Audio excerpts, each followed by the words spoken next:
obviously we're looking at this holiday, and particularly Skyward Sword, as being probably one of the biggest games of the year.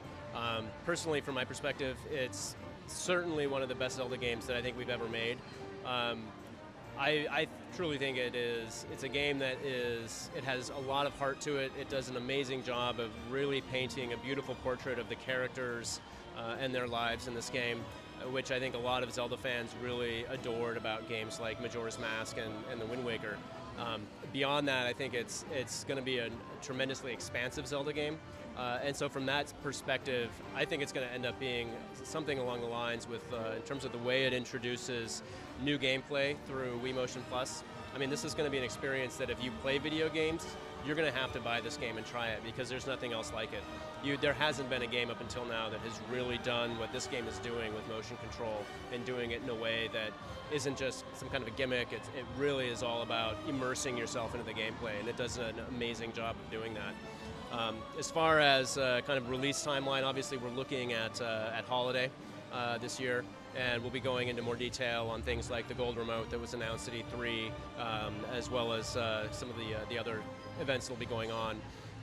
But on top of it all, I think the kind of what this game is going to benefit from is the fact that this year is the 25th anniversary of the franchise, and there's going to be a lot of events and activities going on surrounding the Zelda franchise in general that I think is going to help get the fan base excited and really generate interest in Skyward Sword. There are some people out there that have said, oh, they really want to see a change in the formula, and one of the things that I think our development teams at Nintendo are really good at is introducing new gameplay ideas whenever they come out with a new game. I would certainly say that games like Phantom Hourglass and Spirit Tracks were certainly departures from the traditional Zelda formula, particularly when it comes to the play control and the stylus control in those games. But this game really does, I think, a great job of kind of blending overworld into dungeon and really making it feel like there's just so much more exploration and puzzle solving going on.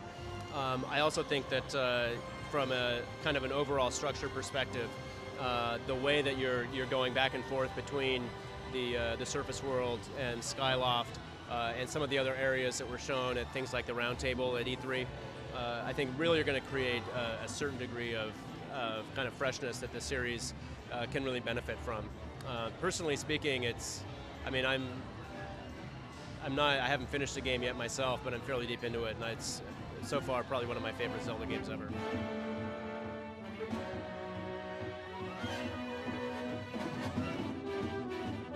Obviously, when you're looking at some of the capabilities of the Wii U system, we wanted to show something that was going to really kind of show off what it can graphically do.